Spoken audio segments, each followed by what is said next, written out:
রমজান মাসে শুধু কোরআন নাজিল হন নাই, এই পৃথিবীতে যত আসমানি কিতাব আছে সব আসমানি কিতাব রমজান মাসে নাজিল হয়েছে।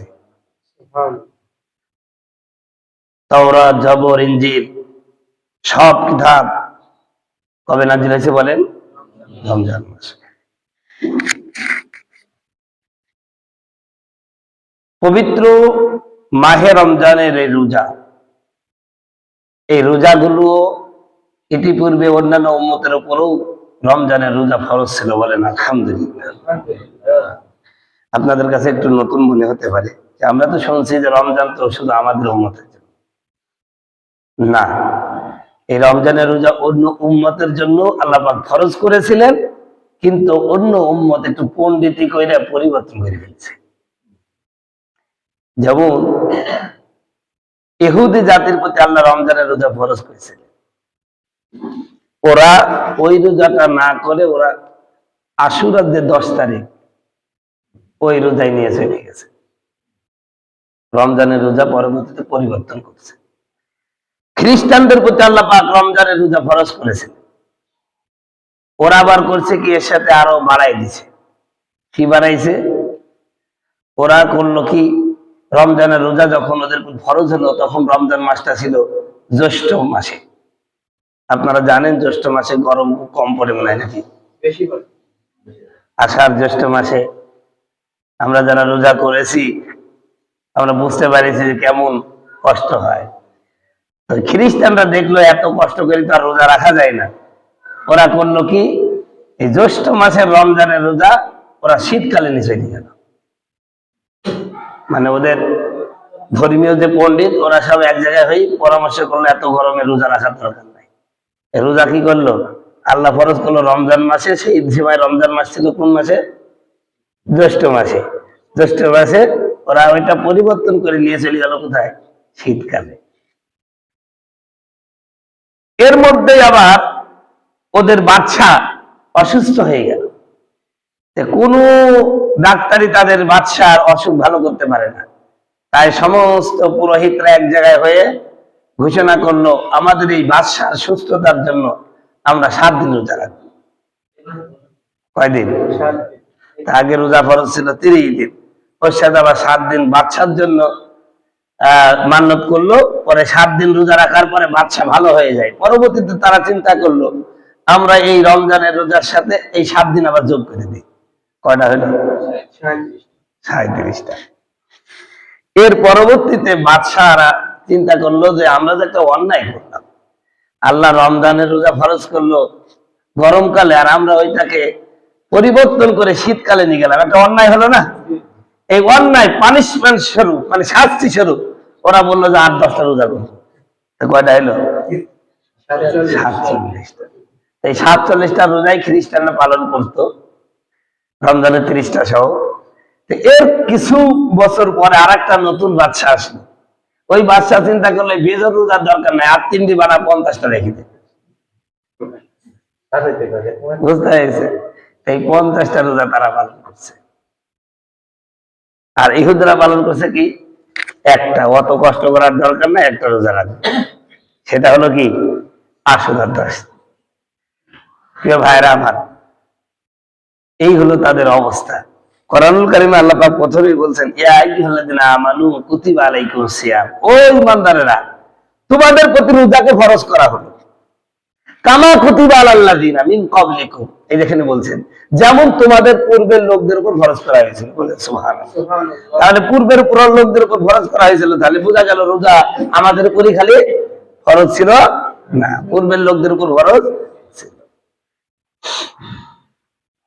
হযরত দাউদ আলাইহিস সালামের যুগে আবার আরেক স্টাইলের রোজা ছিল, সেটা হলো একদিন রোজা, তারপরের দিন আবার কি রোজা ভাঙা। এটা কিন্তু আরো কঠিন রোজা, এটা এখনো সুন্নাত।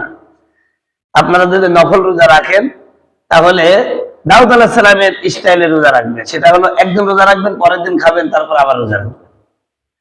এই রোজাটা খাওয়া এক ধায়ে যদি রোজা রাখেন 10 দিন পরে এটা অভ্যাসে পরিণত হয়ে যায়। কথা বলুন ঠিক কিনা? কিন্তু একদিন রাখি পরের দিন খাই আবার আরেকদিন যায়, এটা কিন্তু অভ্যাস হয় না, এটা আরো বেশি কষ্টকর। দাউদ নবী আলাইহিস সালামের পরে এরকম রোজা ছিল। সম্মানিত বন্ধুগণ, আল্লাহ বলছেন লাআল্লাকুম তাত্তাকুন, এই রোজা তোমাদের ফরজ করা হলো, তোমাদের পূর্বে যারা ছিল তাদের প্রতি রোজা ফরজ করেছি যাতে করে তোমরা মুত্তাকিন বান্দা হতে পারো। জোরে বলেন সুবহানাল্লাহ। এখন আসেন রমজানের রোজা আল্লাহ পাক কিভাবে আমাদের উপর ফরজ করল, ভালো করে ইতিহাসটা জানবেন। রমজানের রোজা কিভাবে আমাদের প্রতি ফরজ হয়। রমজানের রোজা একবারে আমাদের প্রতি আল্লাহ ফরজ করেন নাই, 4টা ধাপে রমজানের রোজা আমাদের প্রতি ফরজ করেছেন। বলেন সুবহানাল্লাহ। কারণ রোজা একটি কষ্টসাধ্য ব্যাপার। এখানে আল্লাহ পাক বলছেন আমি তোমাদের রোজা ফরজ করলে, এতটুকু বললেই যথেষ্ট ছিল। কিন্তু আল্লাহ বলছেন যেমন ভাবে তোমাদের পূর্ববর্তী উম্মতের প্রতি ফরজ করলাম, এখানে আবার আল্লাহ সান্ত্বনা দিচ্ছেন যে তোমাদের উপরে একা ফরজ করিনি, তোমাদের পূর্বে যারা আছে তাদের প্রতিও এই একই নিয়ম ছিল। এই নিয়মটা, এই সান্ত্বনা আল্লাহ দিলেন কেন? দিলে এই কারণে, কারণ রোজা একটি কষ্টসাধ্য বিষয়। সারাদিন না খাই থাকে, এখন হয়তো আরাম লাগতেছে, কিন্তু আমরা যখন আষাঢ় মাসে, চৈত্র মাসে, গ্রীষ্মকালে যখন রোজা রাখছি তখন কি রোজা এত আরাম লাগছে নাকি? বিশাল কষ্ট না? আমাদের মধ্যে হয়তো বা প্রশ্নের উদ্বেগ হতো যে আল্লাহ আমাদের এত বড় কঠিন কাজ দিয়ে দিল, কিন্তু আল্লাহ বলছে না, তোমরা কষ্ট একা করতেছে না, তোমাদের পূর্বে যারা ছিল তাদের প্রতি এই কষ্টসাধ্য রোজা আমি ফরজ করেছি। কেন? যাতে করে তোমরা মুত্তাকিন বান্দায় পরিণত হও। তো পৃথিবীতে দুইটা জিনিস, দুইটা বিধান আল্লাহ পাক একবারে বান্দার উপর চাপিয়ে দেন নাই। একটা হলো মদ হারাম, এটা আল্লাহ পাক বান্দার উপর একবারে চাপিয়ে দেয় নাই। প্রথমে আল্লাহ পাক বলছেন তোমরা নামাজের সময় মদ খাও না। কোন সময়? নামাজের সময়। এটা প্রথম বিধান। আল্লাহ বলছেন ওয়ালা তাকরাবু সালাহ, তোমরা যখন ওয়ান্তুম সুকারা, যখন তোমরা মাদকাসক্ত থাকবা, যখন তোমরা নেশাগ্রস্ত থাকবা, তখন তোমরা নামাজের কাছে এসো না, মানে নামাজ পড়ো না। তাহলে প্রথমে মদ খাওয়া জায়েজ ছিল, শুধুমাত্র নামাজের সময় মদ খাওয়া যাবে না। এরপর আল্লাহ পাক বললেন যে তোমরা যে মদ খাও এর মধ্যে উপকারও আছে অপকারও আছে, তবে উপকারের চেয়ে অপকারের সংখ্যাটাই বেশি। এরপরে আল্লাহ রাব্বুল আলামিন এই মদগুলো শুধুমাত্র বিশেষ লোকদের জন্য হারাম করলেন। পরবর্তীতে আল্লাহ রাব্বুল আলামিন সবার জন্য মদকে কি করে দিলেন? হারাম করে দিলেন। তাহলে কয়টা স্তরে? 4টা স্তরে জায়গা মদকে হারাম ঘোষণা করছে। প্রথমে যদি আল্লাহ পাক মদকে হারাম করে দিতেন, যারা মাদকাসক্ত লোক, যারা মদ খায়, তারা কিন্তু একবারে মদ ছাড়তে পারবে না, কারণ এটা নেশা বিষয়, এটা একটা সময় ছাড়তে হবে। ঠিক তদ্রুপ ভাবে রমজানের রোজা, এই রোজাটা যেটা একটু কষ্টসাধ্য বিষয়, এই জন্য আল্লাহ পাক প্রথমেই রোজাকে ফরজ করেন নাই। প্রথমে আল্লাহ নবী মুহাম্মদ সাল্লাল্লাহু আলাইহি ওয়াসাল্লাম প্রতি মাসে 3টা করে রোজা রাখতেন। কয়টা? 3টা। এই রোজা কিন্তু উম্মতকে বলেন নাই, কিন্তু সাহাবায়ে কেরাম রাসূল যা করতেন সেটাই তো করতেন। এই হিসাবে অনেক সাহাবীও 3টা রোজা রাখা শুরু করলো। এটা মক্কার জীবনে। এবার মক্কা থেকে হিজরত করে মদিনায় যখন আল্লাহ নবী আসলেন, তখন এসে দেখলেন মদিনার ইহুদিরা আশুরার রোজা রাখতেছে, যেটা মুহররম মাসের 10 তারিখে। এই রোজাটা রাখছে এবং এই রোজাটা খুব জমকপূর্ণ ভাবে রাখছে। তো মুহাম্মদ সাল্লাল্লাহু আলাইহি ওয়াসাল্লাম মদিনার ইহুদিদেরকে বলল, তোমরা আজকে রোজা আছো কেন? তখন মদিনার ইহুদিরা বলল, হুজুর, আজকের এই দিনে ফেরাউনের নির্যাতন থেকে আল্লাহ রাব্বুল আলামিন মূসা আলাইহিস সালামকে মুক্তি দান করেছিলেন এবং ফেরাউনকে নীলনদে ডুবাই মারছিলেন। এই শুকরিয়া তান, এই আনন্দে আমরা এই দিনটা রোজা পালন করি। বলেন সুবহানাল্লাহ। আল্লাহ নবী মুহাম্মদ সাল্লাল্লাহু আলাইহি ওয়াসাল্লাম বললেন, তোমরা যদি মূসা আলাইহিস সালামকে অনুসরণ করে আজকে রোজা রাখো থাকো, তাহলে মূসা তো আমার ভাই, অতএব এই রোজা তো আমি বেশি রাখবো। তো আল্লাহ নবী মুহাম্মদ সাল্লাল্লাহু আলাইহি ওয়াসাল্লাম তখন বললেন, ঠিক আছে, আমিও রোজা রাখবো। তা রাসূল রোজা রাখলেন এবং সাহাবীদেরকে বললেন রোজা রাখো। এবং পরবর্তী বছর আল্লাহ রাসূলকে সাহাবায়ে কেরাম প্রশ্ন করলেন, ইয়া রাসূলুল্লাহ, আমরা যেদিন রোজা রাখি ওই দিন তো ইহুদিরা রাখছেন, আর আপনি বলছেন ইহুদিদের বিরোধিতা করতে, এইখানে তো মিলে গেল। তো আল্লাহ রাসূল বললেন, তোমরা আগামী বছর থেকে কি করবা? ওরা একটা রাখে, তোমরা কয়টা রাখবা? দুটা রাখবা। রোজার এটা হলো দ্বিতীয় ধাপ। প্রথম ধাপে রাসূল 3টা রাখছেন।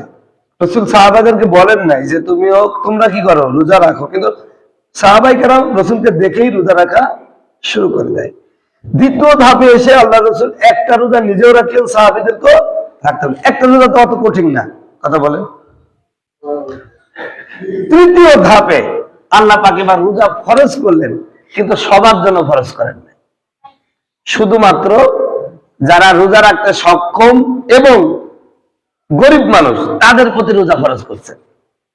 সেই আয়াতটা আল্লাহ পাক বলছেন, ইয়া আইয়ুহাল্লাযীনা আমানু কুতিবা আলাইকুমুস সিয়াম কামা কুতিবা আলাল্লাযীনা মিন ক্বাবলিকুম লাআল্লাকুম তাত্তাকুন। ও ঈমানদারেরা, তোমাদের প্রতি রোজা ফরজ করা হলো যেমন তোমাদের পূর্ববর্তীদের ফরজ করা হয়েছিল, লাআল্লাকুম তাত্তাকুন, যাতে তোমরা মুত্তাকিন হতে পারো। আইয়ামান মা'দুদাত, এই রোজা কিছুদিন মাত্র। ফামান কানা মিনকুম মারিদান আও আলা সাফারিন ফাইদ্দাতুম মিন আইয়ামিন উখরা। আল্লাহ বলেন, শুনো, তোমাদের প্রতি রোজা ফরজ করলাম, তবে তোমাদের মধ্যে কেউ যদি রোজা না রাখতে সক্ষম হয় তাহলে সে রোজার পরিবর্তে একজন মানুষকে 2 বেলা খাবার খাওয়াই দিলেও তার রোজা আদায় হয়ে যাবে। তাহলে যার খাবার দেওয়ার সক্ষমতা নাই, সে কি করবে? রোজাই রাখবে। আর যে বড় লোক, যার দেখা যাচ্ছে একজন মানুষকে খানা খাওয়ানোর মতন সক্ষমতা আছে, সে রোজা না রেখে একজন মানুষকে খানা খাওয়ানো হবে। তাহলে এই আয়াত দ্বারা আল্লাহ পাক এই হুকুম দ্বারা বললেন যে তোমাদের মধ্যে রোজাকে ফরজ করলাম, তবে যারা তোমরা রোজা রাখতে অক্ষম তারা রোজা না রেখে যদি এই পরিমাণ, মানে রোজার পরিমাণ যদি কাউকে কিছু দিয়ে দাও তাহলে তোমাদের রোজা কি হয়ে যাবে? আদায় হয়ে যাবে। ফামান তাতাওয়া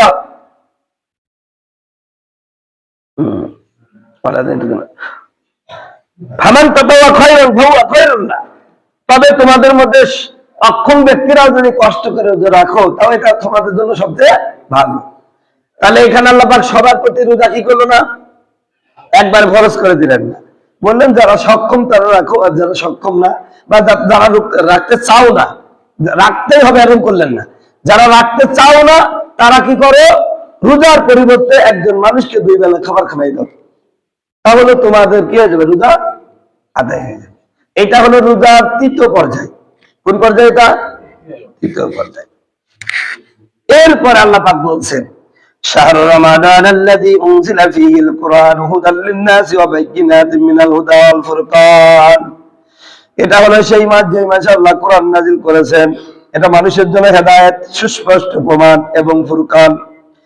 ফামান শাহিদা মিনকুম আশ-শাহরা ফালিয়াসুম। আল্লাহ রাব্বুল আলামিন চতুর্থ পর্যায়ে এবার বলতেছেন, শোনো, তোমাদের মধ্যে ধনী হও আর সক্ষম হও, অক্ষম হও, যেই হও না কেন, তোমরা যদি রমজান মাস পাও তোমাদের প্রতি আমি রোজা ফরজ করে দিলাম। বলেন সুবহানাল্লাহ। আগে যে বললেন যারা রোজা রাখতে মন চায় না তারা কি করো? মানুষকে খানা খাওয়াও, তাহলেই হয়ে যাবে। এই পরবর্তী ভাবান শাহিদা মিনকুম আশ-শাহরা ফালিয়াসুম, এই আয়াত হুকুম না মানসুখ হয়ে গেছে। এখন আর কোন ব্যক্তির মন না চাইলে আরেকজনকে খানা খাওয়ালে আর রোজা কি হবে না? আদায় হবে না। প্রথমে আল্লাহ পাক অভ্যাস করাই দিয়েছে, অভ্যাস করে নিয়ে এবার বলতেছে তুমি গরিব হও আর ধনী হও, যদি রমজানের রোজা রাখতে তুমি সক্ষম হও তাহলে রোজা রাখতেই হবে। তোমার টাকা আছে বলে একজনকে কিছু টাকা দিয়ে দিবা আর রোজা আদায় হয়ে যাবে। এখন আর সেই সুযোগ নাই। এই 4টা স্তরে যে আল্লাহ পাক রমজানের রোজাকে কি করছে? ফরজ করছে। তো ভাই, এটা ইসলামের প্রাথমিক যুগে যাদের রোজা রাখতে ইচ্ছা হতো না তারা একজন মানুষকে 2 বেলা খানা খাওয়াইতেন, এটা ইসলামের প্রথম যুগে ছিল। পরবর্তী আয়াত আল্লাহ রাব্বুল আলামিন সূরা বাকারা 185 নম্বর আয়াতে বলেছেন, ফামান শাহিদা মিনকুম আশ-শাহরা, তোমাদের কেউ যদি রমজানের মাস পায় ফালিয়াসুম, তাহলে সে রোজা রাখতেই হবে। ধনী হোক গরিব হোক, ছোট হোক বড় হোক, সকলকে কি করতে হবে? রোজা রাখতে হবে। তো এতক্ষণ যে আলোচনা করলাম, এই আলোচনা দ্বারা সুস্পষ্ট প্রমাণ হয়ে গেল যে রোজা এমন একটি মহা গুরুত্বপূর্ণ ফরজ, যেটা ফরজ করানোর জন্য আল্লাহ পাক 4টা স্তরে ভাগ করে আমি আপনাকে অভ্যাস বানাইয়া, মানে এই কাজের সাথে অভ্যস্ত কইরা তারপরে আল্লাহ পাক রোজা ফরজ করেছেন। অতএব এখন আপনি কোন অজুহাত দিয়ে রোজাকে ছাড়তে পারবেন না। পারবেন নাকি? রোজা ছাড়তে পারবেন না। কোন অজুহাত আর কাজে লাগবে না। তো রমজান মাসের এই রোজা, রমজান মাসটার জন্য আল্লাহ পাক একটা প্রস্তুতি নিয়ে রাখছেন। রমজান মাসের সম্মানে আল্লাহ রাব্বুল আলামিন শয়তানকে জেলখানায় আবদ্ধ করে রাখেন, জাহান্নামের সব দরজা বন্ধ করে দেন, কবরে সব আযাব মাফ করে দেন, জান্নাতের দরজাগুলো খুলে দেন, গোটা সমস্ত জান্নাত গুলোকে আরো সুন্দর করে রমজান উপলক্ষে সাজিয়ে দেন। বলেন সুবহানাল্লাহ। আল্লাহর নবী বলেন, মাহে রমজানের সম্মানে আল্লাহ পাক অসংখ্য লোককে জাহান্নাম থেকে মুক্তি দিয়ে দেন। ধরে বলেন সুবহানাল্লাহ। ও ভাই, যেই রমজানকে আল্লাহ পাক এত সম্মান দিলেন, বড় দুঃখ হয় সেই রমজান পাওয়ার পরও আমরা মিথ্যা অজুহাতে, কয় হুজুর আমার পেটে সমস্যা, গ্যাস্ট্রিক। আরে বাংলাদেশে এখন কোন মানুষটার গ্যাস নাই? কথা কয় না, কোন মানুষটার গ্যাস না? সবার গ্যাস আছে। গ্যাসের দোহাই দিয়ে রোজা রাখে না। পেটে হুজুর আমার খিদে লাগে, বেশি বেশি খিদে লাগে। ও ভাই, খিদে কার লাগে না? আমরা কি রোবটের তৈরি? কথা কয় না, আমরা কি রোবটের তৈরি? আমরা মানুষ না, আমাদের খিদে লাগে না? তুমি এত কিভাবে আল্লাহ দাঁত খান হয়ে গেল যে তোমার খিদে লাগে তাই তুমি রোজা রাখবে না?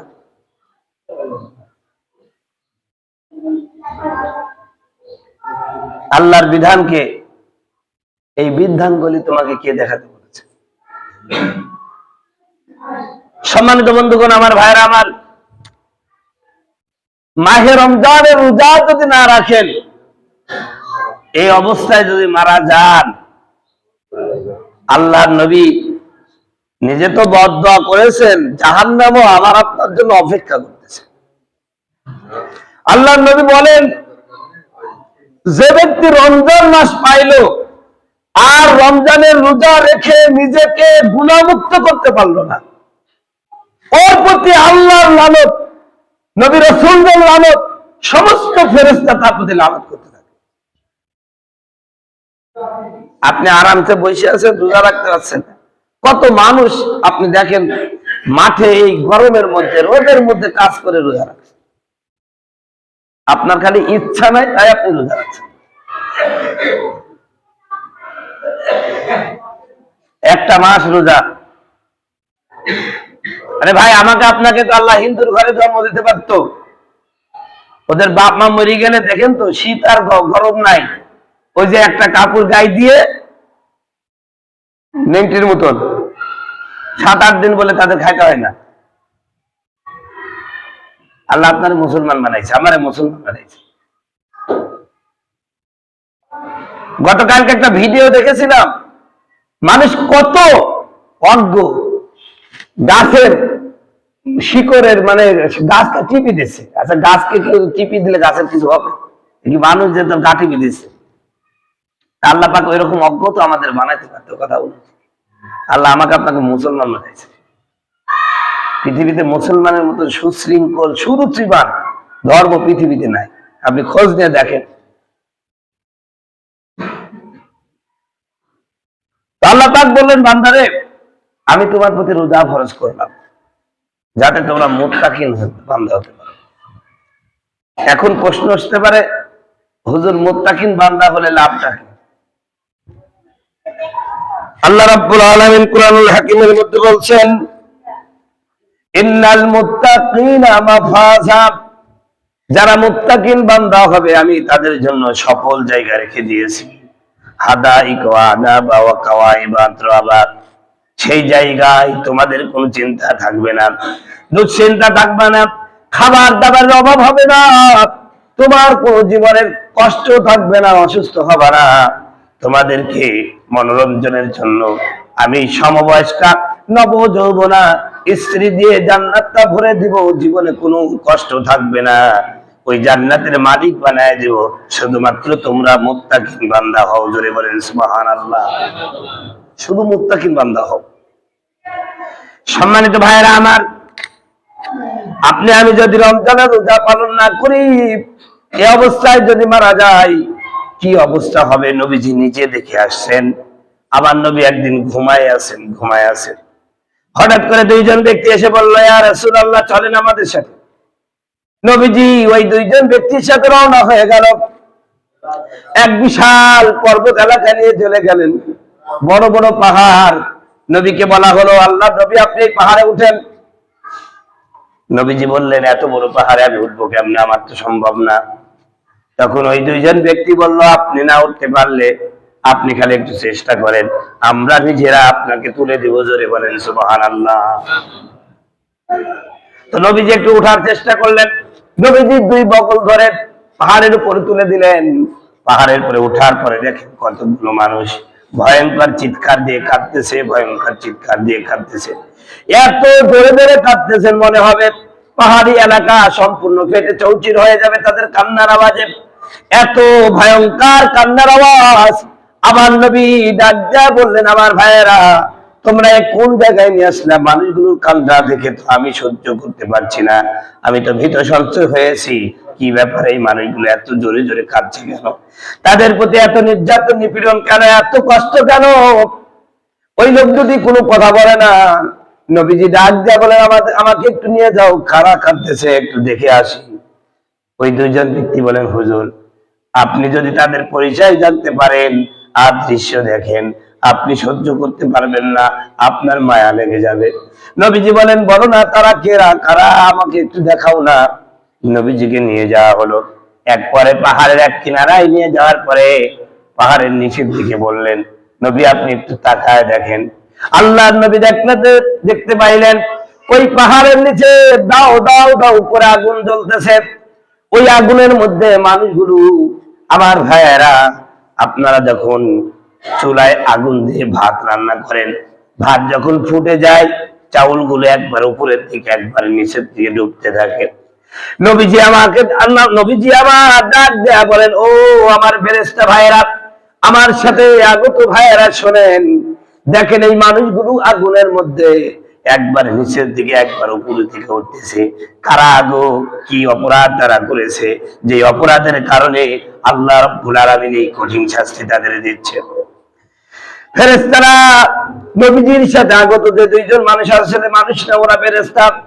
ফেরেশতারা বলল, ইয়া রাসূলুল্লাহ, ইয়া হাবিবাল্লাহ, এই লোকগুলো অন্য কোনো পরিচয় না, এরা হলো আপনার নবীর উম্মাহ। এই উম্মতের প্রতি আল্লাহ রমজানের রোজা ফরজ করে দিয়েছিল, কিন্তু রমজানের রোজা তারা রাখে নাই। রমজানের রোজা না রাখার কারণে আল্লাহ রাব্বুল আলামিন এই শাস্তি দিয়েছেন। নবী শুধু এই শাস্তি না, আরেকটু লক্ষ্য করে দেখেন, আরো শাস্তি তাদের আছে। আল্লাহর নবী তখন আরো লক্ষ্য করলেন, দেখতে পেলেন আগুনের মধ্যে তাদেরকে একটা ফাঁসির কাস্টডির মতন জায়গা তৈরি করে আগুনের দড়ি দিয়ে তাদের গলায় বেঁধে। আমার ভাইয়ারা, এরপরে পাকে উপর দিকে দিয়ে পায়ের পাতার যে চামড়া, ওই চামড়া দিয়ে তাদের বেঁধে ফেলে মাথা নিচু করে দেওয়া হয়েছে। এরপরে দুইজন ব্যক্তি আগুনের কাছি দিয়ে তাজা মানুষগুলো গালগুলো বারবার চিরে দিচ্ছে, মুখগুলো বারবার চিরে দিচ্ছে, ফেলে দিচ্ছে। লোকগুলো চিৎকার দিয়ে ভয়ঙ্কর ভাবে কাঁদছে, ওখান থেকে দর দর করে রক্ত বেরোচ্ছে। লোকজনের কান্না দেখে আমার নবী ভীত সন্ত্রস্ত হয়ে গেলেন। ডাক দেয়া বললেন, আমার ভাইয়েরা, কেন তাদেরকে কঠিন শাস্তি দেওয়া হচ্ছে? ডাক দিয়ে বলা হলো, ইয়া রাসূলুল্লাহ, ইয়া হাবিবাল্লাহ, আপনার এই উম্মতগুলো রমজান মাসে রোজা না রেখে এরা দিনের বেলায় প্রকাশ্যে দিবালোকে খেয়ে বেড়াইছে। এরা রমজানের রোজা রাখে নাই, রমজানের রোজা না রেখে দিনের বেলায় খেয়ে বেড়াইছে। দিনের বেলায় শুধু খাই নাই, আবার তারা মুখে মুখে বলে বেড়াইছে, আমার কি ভাতের অভাব, আমার কি খাবারের অভাব, আমি রমজানের রোজা রাখবো। এই কারণে আল্লাহ রাব্বুল আলামিন তাদের মুখগুলো চিরে দিতেছে। হাজরাত দিবাসী, আমার ওয়াজ শুনতে আপনাদের ভালো লাগছে, এই জন্য শুনেন না। আমলের নিয়াত করেন, পরিবর্তনের নিয়াত করেন, এগুলো কোনো গাঁজাখড়ি গল্প না। হাদিস খুলেন, তিরমিজি শরীফের মধ্যে রোজা না রাখার শাস্তি সম্পর্কে হাদিসগুলো বর্ণনা করা হয়েছে। ইবনে মাজাহ খুলেন, নাসাই শরীফ খুলেন, সব কিতাবের মধ্যে এই হাদিস খানা উল্লেখ করা হয়েছে। সম্মানিত ভাইয়েরা আমার, আল্লাহর নবীর কথা কিন্তু মিথ্যা না। আকাশের সূর্যটা পূর্ব দিকে উঠে পশ্চিম দিকে ডুবা যত সত্য, তার চেয়ে বেশি সত্য আমার নবীর কথা। কথা বলুন ঠিক কিনা? নবী বলেছেন আপনি যদি রোজা না রাখেন আপনার এই শাস্তি হবে। সম্মানিত ভাইয়েরা আমার, রোজা না রাখার শাস্তি হলে এই, নবীজি বলেছেন কেউ যদি রমজান মাসের একটা রোজা ইচ্ছাকৃত ভাবে না রাখে, আবার ভালো করে শুনেন, নবীজি বলেছেন কেউ যদি রমজান মাসের একটা রোজা ইচ্ছাকৃত ভাবে না রাখে, ও যদি সারা জীবন রোজা রাখে তারপরও রমজানের একটা রোজার সমতুল্য সওয়াব হবে না। এই রমজান মাস ইবাদতের মৌসুম। এই মাসে যদি আপনি একবার সুবহানাল্লাহ বলেন, অন্য মাসে 70 বার সুবহানাল্লাহ বলা সওয়াব। 2 রাকাত নফল নামাজ পড়বেন, অন্য মাসে ফরজ নামাজের সওয়াব। এই মাসে যদি একটা ফরজ ইবাদত করেন, অন্য মাসে 70টা ফরজ ইবাদতের সওয়াব। নবীজি বলেছেন, শোনো আমার সাহাবা কেরাম, তুমি যদি গরিব মানুষ হও, একজন রোজাদারকে যদি 1 গ্লাস পানি পান করাও, অথবা একজন রোজাদারকে একটু সহযোগিতা করো, একটু উপকার করে দাও, আল্লাহ রাব্বুল আলামিন ওই রোজাদারের সমপরিমাণ সওয়াব তোমারে দান করবে। বলেন সুবহানাল্লাহ। রমজান মাস আপনি হরেক রকম জিনিস দিয়ে ইফতারি করছেন, পাশে আপনার বাড়ির গরিব মানুষটা খুঁজছেন বেচারা কি দিয়ে ইফতারি করলো, আপনি একটু সহযোগিতা করেন। নবীজি একদিন বর্ণনা করতেছিলেন যে আমার সাহাবীরা, কেউ যদি কোনো রোজাদারকে পরিতৃপ্ত ভাবে খাওয়াও, পেট ভরে খাওয়াও, আল্লাহ পাক জান্নাতে তোমাকে পেট ভরে খাওয়াবে। বলেন সুবহানাল্লাহ। এক সাহাবী বলেন, হুজুর ওয়াজ তো সব বড় লোকের জন্য হয়ে গেল। ভাই পরিতৃপ্ত ভাবে খাবার খাওয়া নাকি আমাদের সবার দ্বারা সম্ভব? তো হুজুর বলছেন ওয়াজ তো সব বড় লোকদের জন্য হয়ে গেল, আমি তো গরিব হুজুর, আমি তো আর রোজাদারকে পেট ভরে খাওয়াতে পারবো না। তো নবীজি বললেন, তুমি যদি 1 গ্লাস পানি পান করাও, একটা খেজুর খাওয়া। ওই যে কালকে কে যেন আমাকে বলছিল, হুজুর খেজুরের দাম তো বেড়ে গেছে, তাহলে আমরা এখন কি করব? আরে ভাই, সৌদি আরবে সবচাইতে কম দামি খাবার কি? এই জন্য রসুল খেজুরের উদাহরণ দিয়েছে। তা আমার দেশে মুড়ি তো কম দাম আছে, 60 টাকা কেজি। আপনি 1 প্যাকেট মুড়ি কিনে দেন, তাও সেই সব পাবেন। বলেন সুবহানাল্লাহ। আরে বাতাসা তো এখন চলে না, একটু জিলাপি কিনে দেন, 1 কেজি বুন্দি কিনে দেন, তাও আপনি সেই সব পাবেন। বলেন সুবহানাল্লাহ। আর এই খাওয়া খালি ওই মাদ্রাসায় খাওয়াতে হবে তা না, গ্রামের মানুষকে খাওয়ালো তাই সব হবে। কথা বুঝতে পারছেন? আমি আমার নিজের স্বার্থ নিয়ে কাজ করবো না যে হুজুর খালি মাদ্রাসায় কাঁদতেছে না। মাদ্রাসায় দেওয়ার মেলা লোক আছে, আপনি গ্রামেও দেন, আর যেদিন মাদ্রাসায় দিবেন সেদিন গ্রামও দেবেন। কি পেট ভরে না দিতে পারলে অল্প করে দেন, তাও দেন। গ্রামের মানুষরাও চেয়ে থাকে যে রমজান মাসে অমুকের অবস্থা ভালো, নিশ্চয়ই সে যেদিন ইফতারি দিবে আমাদেরকে 1 প্যাকেট দিবে। কথা কয় না? এটা করবেন ভাই। এই রমজান মাস হচ্ছে ত্যাগের মাস। কিসের মাস? ত্যাগের মাস। এই মাসে শুধুমাত্র রমজানের রোজা ফরজ না, আবার যাকাতও ফরজ। যাকাত কি ফরজ? অনেক আছে রমজানের রোজা রাখে ঠিক, আবার যাকাত দিচ্ছে না। কিন্তু যাকাত যদি না দেন, ও রমজানের রোজা রাখলে যেরকম শাস্তি, আবার যাকাত না দেওয়ারও কি আছে?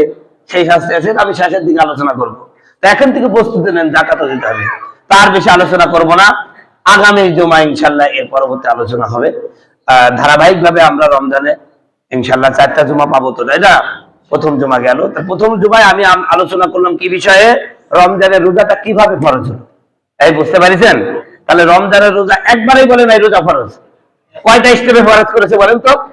4টা স্টেপে, যাতে বান্দার রাখতে কি না হয়, কষ্ট না হয়। তা আল্লাহ আপনার কষ্টের কথা বুঝলেন, কিন্তু আল্লাহ যে আপনার থেকে এই কষ্ট যেন না হয় এই জন্য এত সুন্দর করে আদর করে রোজা ফরজ করলেন।